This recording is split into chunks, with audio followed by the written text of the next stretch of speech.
Pat and Julia. We've all had the time travel conversation. Where would you go? When would you go? What would you do there? Some people I've talked to like the idea of traveling to medieval Europe. Yeah, it's a nice idea. You think shiny armored knights and women with cone hats with scarves flowing behind them. But most people conveniently forget factors like basic hygiene, rampant disease, and that except for a very few people at the top of the fuel pyramid, life was crushingly boring. Other people dream about being present for one of the great events in history, like the signing of the Declaration of Independence. It was stifling hot, and there was a surprising amount of drunkenness and body odor. Or the crucifixion. It turns out the Romans crucified a lot of people, and the smell and screaming alone would probably detract from any religious enlightenment. Or the coronation of Queen Victoria. Don't even get me started on 19th century London. My time travel dreams have always been a little more modest. I'd like to have a drink at the bar at Shepherd's Hotel in Cairo at the turn of the last century. I'd like to hear the music that the Romans listened to. More than anything, though, I'd love to see a bog-standard, nothing-fancy vaudeville show. Not one of the A-list shows that played in New York and featured popular mainstream performers, but one in a smaller city that had some of the truly strange variety acts, professional regurgitators who could swallow objects, including live rats, and bring them up in an order requested by an audience member. A husband and wife act who sang German folk songs while milking a cow on stage. Or Felix, the mind-reading duck. So imagine my elation at finding this at a flea market recently. This is the program from an evening of vaudeville entertainment. According to the cover, this was B. Keith's Theater in Washington, which was not a huge city back then. It was for a show from June 24th, 1921. I was excited to open it, only to see page after page of apparently nothing but advertisements.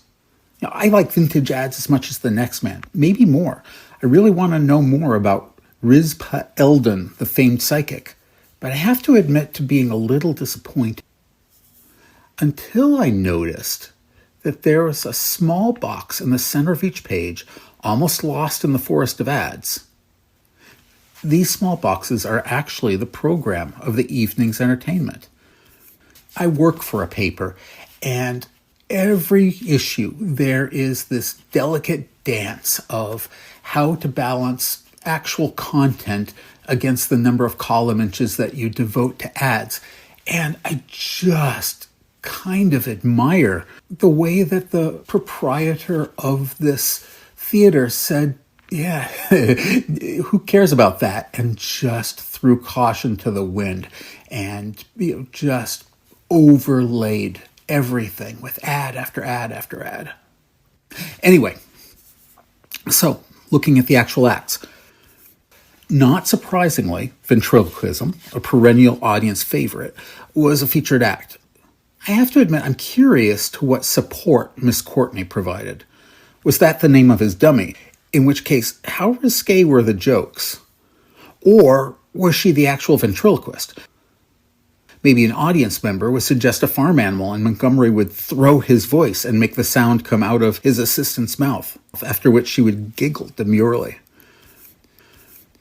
The jazz age equivalent of a stand-up comedian would be a reliable act. Did he tell jokes, or do pratfalls, or something that we can't even imagine today? It's hard to imagine what a riot of color was.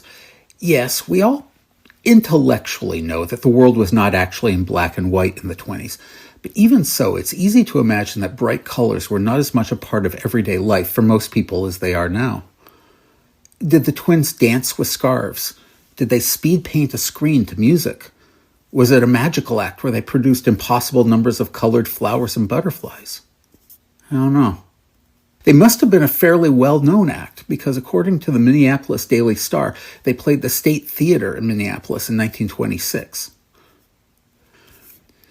Topics of the day sounds odd to us today, but it was apparently standard fare in the days before broadcast news was common.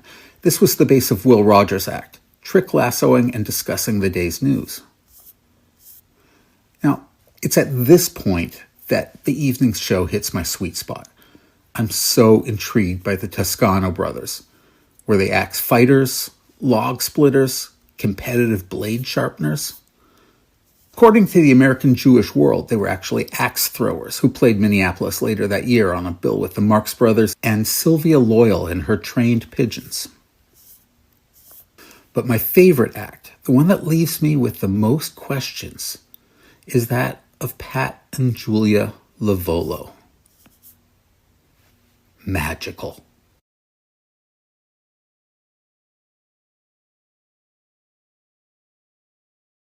For today's drinks, I decided to take a page from the Home Bartender's Guide and Songbook. This was published in 1930, so at the height of Prohibition, which is roughly the same time as the Vaudeville show that we just looked at. The recipes are interesting, the songs even more so, but it gives instructions like, well, if the gin you've got is some of the good stuff, do such and such and such, but if it's rough bathtub gin, do such and such. And the one thing that almost all of these drinks have in common is that they are all super potent. I guess during Prohibition, if someone was making a drink, they wanted to get their money's worth. Alexander. Someone concocted this camouflage dynamite years ago. Here's to him. Smooth as silk, its rich, creamy sweetness makes it seem as though you're drinking nothing more than a simple chocolate ice cream soda. 1/3 gin, 1/3 creme de cacao, 1/3 heavy cream. Shake with ice and serve. The cool thing about this drink is that it calls for equal proportions of all three ingredients.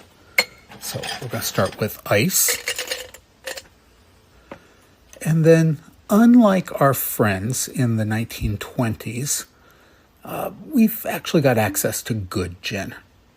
This is Hendrick's Oasium. Let's go with 2 ounces of good gin. And there we go. And then we want 2 full ounces of creme de cacao. And that's about 4 times as much creme de cacao as you're likely to ever see in a contemporary cocktail. But these drinks from the 1920s are not for the faint of heart. And so, well, having said that, we're going to go with half and half instead of heavy cream, because I'm not sure if shaking this with the heavy cream might give me whipped cream or little chunks of butter. I don't know. I don't want to risk. So let's shake that. Shake, shake, shake. Yes, searching for the elusive sense of rhythm. And let's put some fresh ice in our festive hummingbird rocks glass and pouring that out. And look at that.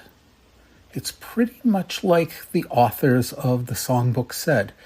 It is white and frothy and creamy, and it looks not unlike a milkshake or maybe an egg cream. So, okay, let's have a little sip. And, definitely creamy. And there's definitely some sweetness from the creme de cacao. And yes, there is an alcoholic backbone there, but not as much as you'd think. Given how much alcohol's in there, this is a surprisingly gentle drink. Baby fingers. We really don't know who named this one or why, but we have a good idea that the name is appropriate enough. And if you think sloe gin means slow, you're mistaken, lady. Many a stubborn genius whose forehead caressed a curbstone changed his mind after several baby fingers. 1 part Plymouth gin, 2 parts sloe gin, 3 dashes of bitters. Shake with ice until cold. Okay, playtime's over. It's time to make a baby fingers. And going with a fresh cocktail shaker, going with some ice again. And again, this one is fairly easy to remember because we're going to go 1, 2, 3. We're going to start with 1 ounce of good gin. Again, they probably would have used something much more intimidating, but we've got access to the good stuff. So 1 ounce of the Hendrix Oasium, and then 2 parts, in this case 2 ounces of sloe gin. It's going to give us a sweetness, a fruitiness, and more alcohol. And now for the 3. They called for Calisaya bitters. And while those are available, you can find them, I think we're going to go with 3 dashes of whatever bitters you have laying around. In my case, it's some homemade black pepper tincture or bitters. And we're seating the lid and shake, shake, shake, shake, shake, shake. Looking for that sense of rhythm. Yeah, And I like to shake it until I hear the ice start to break up. Now, this has a built-in strainer, so we're just straining it into a stemmed glass. Because this is so boozy, ice cold is the way to go on this. And I seem to have filled mine to the absolute brim. So we're going to lap it up like a dog. And you know what? Yeah, that's okay. It's got the sloe gin fruitiness. And yeah, it's boozy. But you know, that kind of serves the purpose.